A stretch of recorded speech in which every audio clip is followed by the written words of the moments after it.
All right, our own Tammy Hernandez is learning how to be a water-wise gardener today from an expert with the Regional Water Providers Consortium.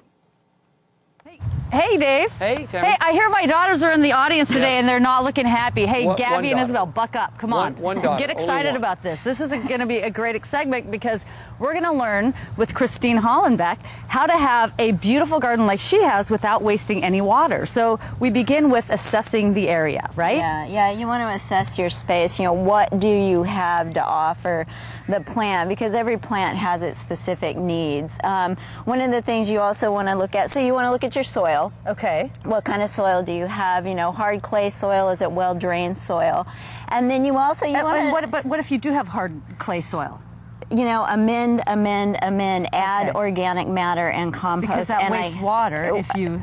Yeah, well, and it's hot too, yeah, and so you add that organic matter and basically it breaks down and it feeds the soil, it gives you better soil. Oh, that makes sense. I can't stress that enough. Put lots of compost if you've got really bad soil will help a lot. Keep it cool and then gives it water holding capacity. Okay, so assessing the area, so the soil and how much sun it gets. Lighting, yeah. Early morning sun, we would consider cool sun. Anything past noon, 11 o'clock or noon is considered hot sun. Oh, I never knew that Yeah, before. you need to know that about your plants. You know, some plants don't do well in the hot sun, so you want them in a space where they get that early morning sun. And this is your hot area, right? This bed right here is a very hot bed, and it's up, you know, because it's a corner bed, so it drains well, and these plants literally are picked up and facing the west, and so they get that hot afternoon sun, and they all do really, really well in here. Yeah, so it's important to know where west is. Yeah, yes, yeah. Know your directions, people. Yeah, know your directions.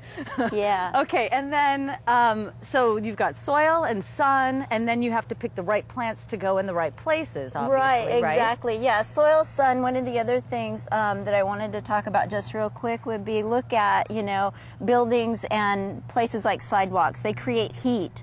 They also can make things really dry. So take that into consideration. Then go find your plants, plant them accordingly, group them together. Okay, and then turf, which I call grass. Turf, grass.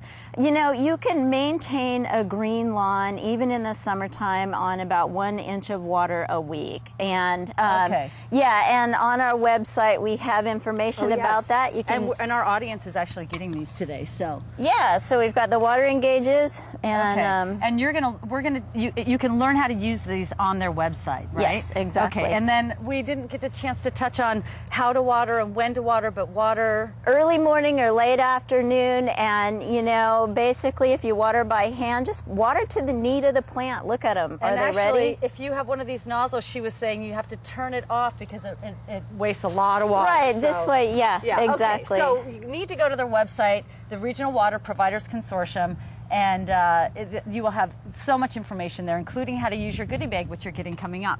Back to you. Hey, Tammy, and our audience is getting water-wise this morning. The Regional Water Providers Consortium is providing them goodie bags filled with water-saving information.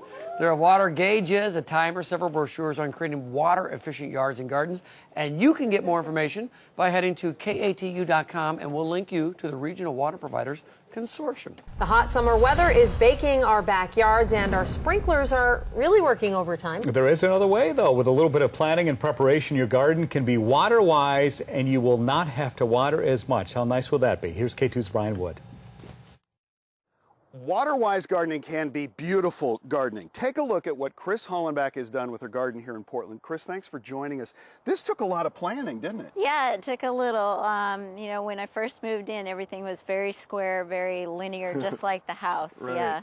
Yeah. And one of the big things when it comes to planning is to make sure you think about preparing. Absolutely. Preparation is so important when you're dealing with water-wise gardening. What have you done down here? Yeah, with your soil, you know, in the Portland metropolitan area, typically we've got a lot of really heavy clay soil, and I can't stress enough, add organic matter, compost, soil amendments. It feeds the soil, also allows for water capacity, you know, holding, and it keeps it cool. So when you do water, it sticks around in the garden where the plants need it. Exactly, and then keeps that dirt cool so the plants aren't stressed out. What about the plants? Water-wise gardening, a lot of people tend to think, oh, that means I have to have cactuses in my yard all the time. That's not the case here. You have beautiful plants. No, not at all. Basically what you want to do is you first want to look at your space that you're planting, and you want to say to yourself, you know, what do I have here? What do I have in soil? What do I have in light exposure? Maybe some natural water during the winter.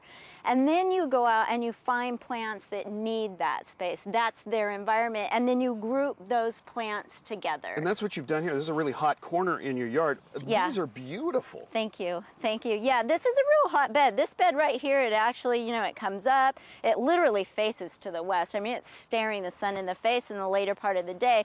And I really do not water that much. It's very infrequent, and they all do just real well here together. What about watering? I notice you do still have quite a bit of lawn. Yeah, I do. I maintain the lawn because you know, I've got dogs. I like it. I actually let my lawn go dormant in the summer, but you don't have to do that. And one of the things that you can do is you can maintain a green lawn even in the summer with 1 inch of water a week.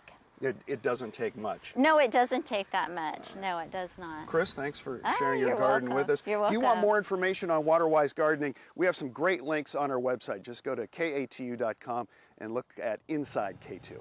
Brian Wood, K2 News. All right, Brian, thank you. In fact, on our website, we have a whole section about tapping into water savings and links to conserve on hto.org.